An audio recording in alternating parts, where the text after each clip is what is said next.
कासोद्यात 36 वर्षाची श्रीराम नवमी जयंती व भव्य पालखी मिरवणुकीची मोठ्या उत्साहात व भक्तिभावानं याही वर्षी जपली परंपरा कायम। तर श्रीराम मंदिर उत्सव समितीच्या वतीनं आयोजित 9 दिवसांच्या सोहळ्याचा समारोप भव्य पालखी मिरवणुकीनं झाला। ही बातमी आहे कासोदा प्रतिनिधी राहुल मराठे यांच्याकडून। एरंडोल तालुक्यातील कासोदा इथं सालाबादप्रमाणे याही वर्षी श्रीराम नवमी पालखी जयंती सोहळा दिमाखात आयोजित करण्यात आला होता। या कासोदा गावात 36 वर्षाची परंपरा कायम जोपासत श्रीराम नवमी जयंती पालखी सोहळा मोठ्या उत्साहात व दिमाखात पार पडला। या जयंती उत्साहाला सायंकाळी 5 वाजता श्रीराम मंदिरातून मिरवणुकीला सुरुवात झाली होती।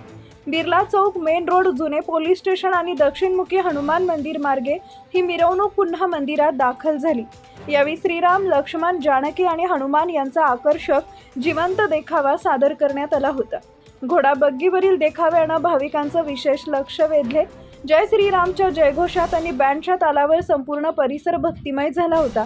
महिला, पुरुष आणि युवकांचा मोठा सहभाग यावेळी पाहायला मिळाला।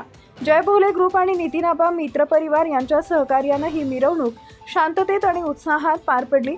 यावेळी संपूर्ण कासोदा गाव श्रीराम नवमी जयंती पालखी सोहळ्यात भक्तिरसात न्हाऊन निघाले होते। मोठ्या उत्साहात हा सोहळा संपन्न झाला। ट्रॅफिक विभागामध्ये Subscribe now मोठ्या प्रमाणावर and press the bell icon. घोटाळा Never miss an update.